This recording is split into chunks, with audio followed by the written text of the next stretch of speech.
In Leviticus 10 verse 1, we find that Nadab and Abihu die because of offering fire that God had not commanded them. What we learn from these two is that we should only ever do what God commands us. We are to worship Him in the way that He commands us in His law. We are not to add to it or take from it. It will stay this way until heaven and earth pass away, just as Jesus tells us in Matthew 5:17-20. We cannot make up a new way to worship God that the Bible does not agree with, nor is not found in the Bible at all. Christmas as the celebration of the birth of Christ is not in the Bible.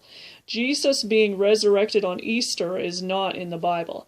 Rather, we are told that the Last Supper was on Passover, on the first day of unleavened bread, Matthew 26, verse 17, and Jesus would have been resurrected on the Feast of First Fruits.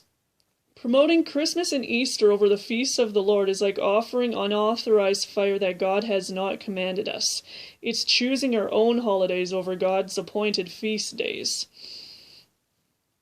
Even Mary and Joseph kept the law when they took Jesus to the temple when he was 8 days old and had him circumcised according to Leviticus 12, verse 3. This is found in Luke 2, verse 21-24.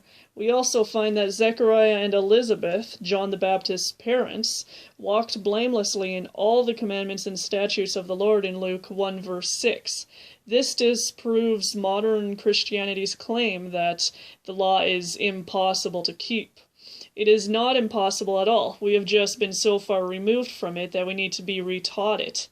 It's like a different language to us now, but it is surely still important, as Jesus tells us in Matthew 5 and again in Matthew 19, verse 17, when he says, "If you desire to enter into life, keep the commandments." Why did Jesus say this? Because all through the Tanakh, or Old Testament, if one kept God's commands and His law, that person lived. As one place in Ezekiel 20, verse 13, in part says, "They did not walk in my statutes, but rejected my rules, by which, if a person does them, he shall live."